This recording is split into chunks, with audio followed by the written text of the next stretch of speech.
Iranian President Hassan Rouhani said Friday his country will continue to stick to the nuclear deal, calling it much stronger than U.S. President Donald Trump thinks. Rouhani spoke on state television after Trump angrily accused Iran of violating the spirit of the 2015 accord and demanded Congress toughen the law governing U.S. participation. Trump said he was not ready to pull out of the deal but warned he would do so if it were not improved. Tonight's remarks by Trump showed that the deal is much stronger than what he thought during the U.S. presidential campaigns, Rouhani said. The U.S. is more lonely than ever about the deal, he added. Rouhani used his about 20-minute address to talk about tensions in Iranian-U.S. relations dating back to the 1953 engineered coup that overthrew its elected prime minister and put the Shah firmly in control. He said the country would continue to build and test ballistic missiles, something allowed under the nuclear deal though Americans believe it violates the accord's spirit. We have always been determined and today we are more determined, Rouhani said. We will double our efforts from now on. The faith of the average Iranian has eroded over time in the nuclear deal, which saw Iran agree to limit its enrichment of uranium in exchange for the lifting of economic sanctions.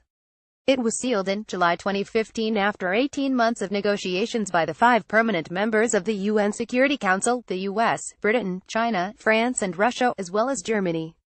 The leaders of top US allies Britain, France and Germany also underlined that they stand committed to the deal and expressed worries about the possible implications of Trump's announcement.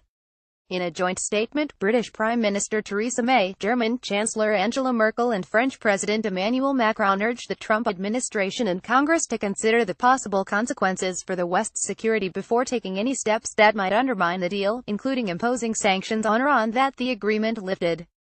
In Moscow, a close ally of Iran, Russian President Vladimir Putin's spokesman, Dmitry Peskov, spoke ahead of Trump's address, warning that any move to spike the deal would undoubtedly hurt the atmosphere of predictability, security, stability and non-proliferation in the entire world. Saudi Arabia, however, immediately praised Trump's tough words about the kingdom's regional rival. While Saudi Arabia says it supports the nuclear deal in place, it has accused Iran of exploiting the economic benefits of sanctions being lifted to continue destabilizing the region, especially through its ballistic missile development program and its support for terrorism in the region. Saudi Arabia and Iran back warring factions in Syria and Yemen, and opposing groups in Lebanon, Bahrain and Iraq.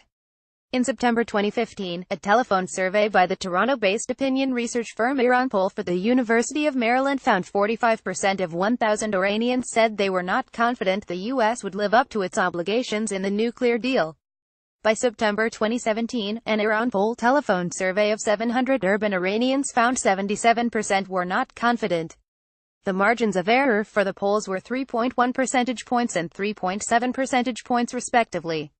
On the streets of Tehran on Friday, people were skeptical of the U.S. Most have yet to see the benefits of the deal. The U.S. plans to wage a war against Iran and Trump is taking steps toward it, said Hassan Rouhani, a 65-year-old mechanical engineer. It will be bad for both sides.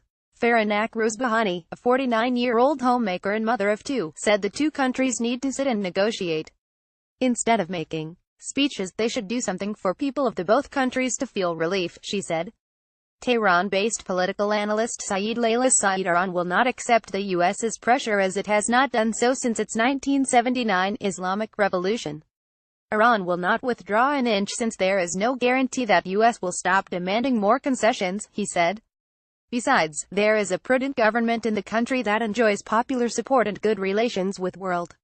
The situation is not similar to pre-deal era anymore. Associated Press writer Aib Atrai in Dubai, United Arab Emirates, contributed to this report.